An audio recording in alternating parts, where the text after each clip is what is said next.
In this video, we're going to look at the effects of feedback on the input and output impedance of an op-amp. We'll find that there's an apparent underlying link to control theory, because the impedances will be boosted or reduced by a factor of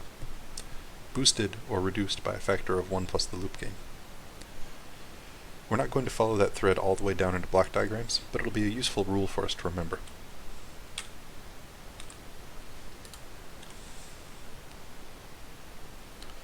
We're going to start by looking at this op-amp, which has the differential mode input resistance Rin, and we know it's differential mode because it's connected between the plus and the minus terminals. We're going to figure out what the input impedance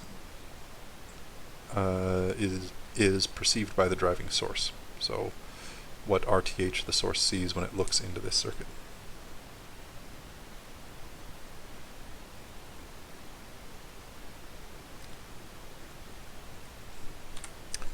We start by finding the relationship between Vout and Vt, which requires us to do a quick re-derivation of Black's formula. Just we know that Vout has to be equal to A times Vt minus Vout, and rearranging that we find this expression. This also implicitly tells us that our loop gain is A,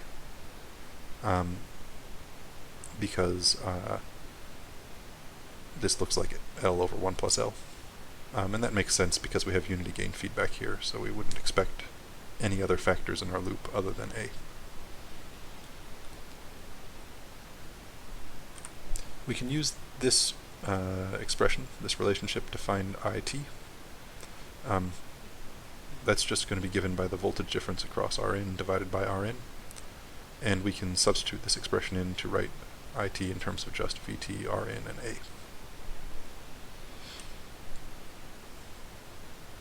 I want to pause here to call attention to the fact that the feedback has dramatically reduced the swing across Rin compared to the situation where the negative terminal is grounded. So we don't just have Vt across Rin, we have Vt minus Vout, and Vout is super close to Vt, right? These two are almost exactly the same, differing only by the static error in our loop.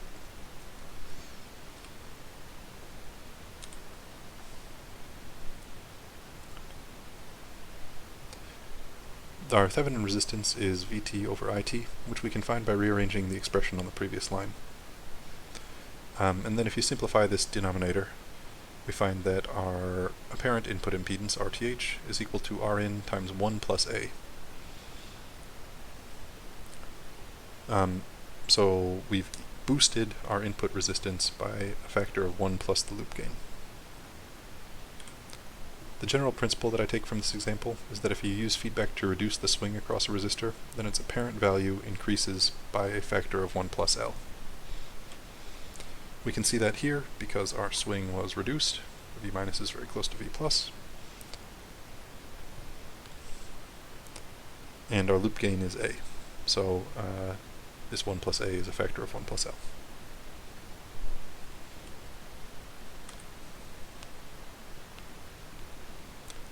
We can also find ways to modulate an op-amp's output impedance using feedback. Here's an example of testing the apparent output impedance RTH of an op-amp with an impedance Rout that's wrapped in a unity gain feedback loop. The unity gain feedback means that the loop gain of this amplifier is just L equals A. Vout is given by minus A times Vt because the positive terminal of the op-amp is grounded. So A times the difference between these two is just minus AVT.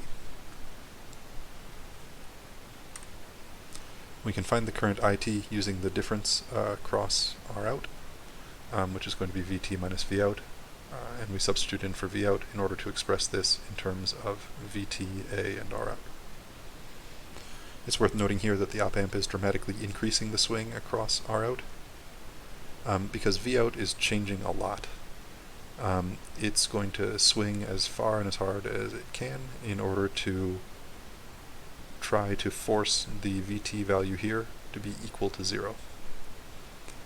So that's captured by this gain expression. So Vout is swinging crazily in response to changes in Vt, which increases the apparent swing across Rout.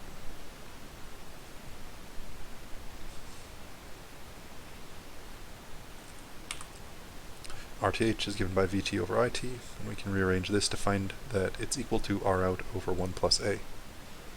This is a big reduction in the apparent output impedance, and it comes from the fact that V out is swinging a lot to try to cancel VT, so it has increased the swing over R out artificially, which pulls more current into it. This principle generalizes. If we increase the swing across an element with feedback, we reduce the apparent resistance by a factor of by a factor of 1 plus L. We've already seen an example of impedance modulation, which was the Miller effect. I wanted to revisit our Miller analysis to show a few new things. First, I want to show again that we can make feedback in single-ended amplifiers. We saw that in the last video, but it's worth reiterating that we don't need differential inputs for feedback. Second, I wanted to show another type of impedance modulation, which allows us to decrease the input impedance. Third, I wanted to show that our dynamic analysis ties into feedback too. So this picture shows an ideal single-ended amplifier with a gain of A and an impedance and feedback around it. The ideal amplifier means that the output voltage is going to be equal to A times Vn, which increases the swing across the element Z. We can find the input current by taking the difference in voltage across Z, Vn minus AVn, and dividing by its impedance.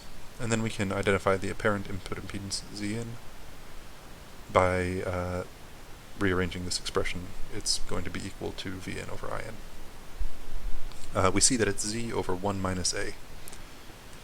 And I contend this has the exact same behavior as the previous slide. We have increased the swing across an element, and we have reduced its value, or its apparent value, by 1 plus the loop gain.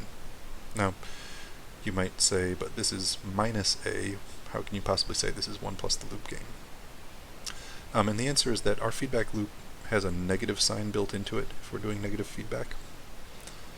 But this is a positive gain that just winds up on the other side here. And one byproduct of single-ended feedback is that you need to take special care to make sure you're actually implementing negative feedback. So, in order to make this into a standard-looking negative feedback that transforms our signal by our impedance by 1 plus L, we need to ensure that the value of A is negative, so that there's negative feedback across the element Z.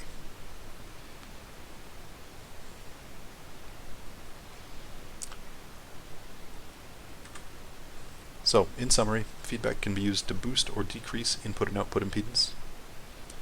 The impedance is boosted or decreased by a factor of 1 plus L. And that behavior results in op-amps behaving more ideally. It boosts the input impedance of op-amps, the differential input impedance of op-amps, and it decreases the output resistance of op-amps. For example, this is op-amp output impedance being decreased by a factor of 1 plus the loop gain, because the loop gain here is A, since we're near to gain feedback.